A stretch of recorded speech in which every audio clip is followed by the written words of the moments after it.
Hi, and welcome to Storytime with Mrs. Kelly. Today we have another Little People Big Dreams, and it's about Stephen Hawking. Let's check it out. Little Stephen was born in Oxford, England, just as a great world war was raging. At night, he would look up at the stars and wonder what else was out there.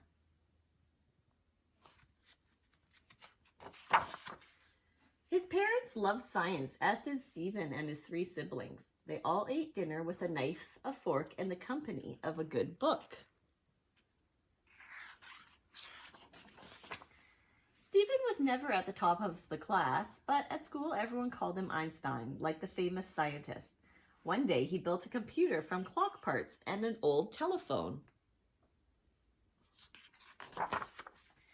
Curiosity always came before schoolwork with Stephen, but still he made it into the best universities in England, Oxford and Cambridge. He wanted to solve the mysteries of the universe. Stephen was busy enjoying himself studying cosmology when suddenly he started dropping things and tripping for no reason. Even his speech became hard to understand. Doctors told him that a rare disease was paralyzing his body and that he had only 2 more years to live. Stephen felt like the whole universe was falling down around him. Instead of looking down at his feet, Stephen decided to look up at the stars. Maybe he couldn't control his body, but in order to study the universe, all he needed was his mind.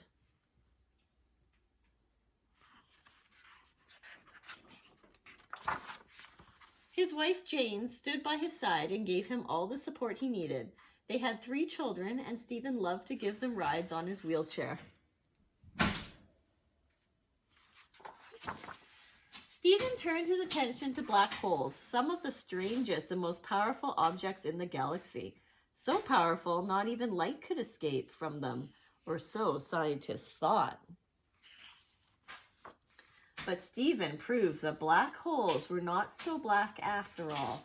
There was a tiny light escaping from them. It was named Hawking radiation.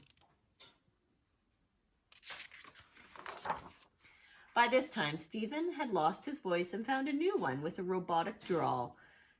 With his new voice, he dictated a book that helped the world understand the meaning of the universe. Stephen believed that one day humans would cross galaxies to live on faraway planets.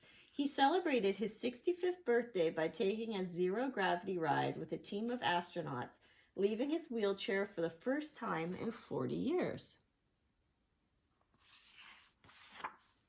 By becoming the most brilliant scientist of today, little Stephen made an amazing discovery. However difficult life may seem, there is always something that you can do and succeed at. There we go. And there's pictures of him when he's a little boy and growing up. And there we go. All right, guys, thank you so much for joining me, and I will see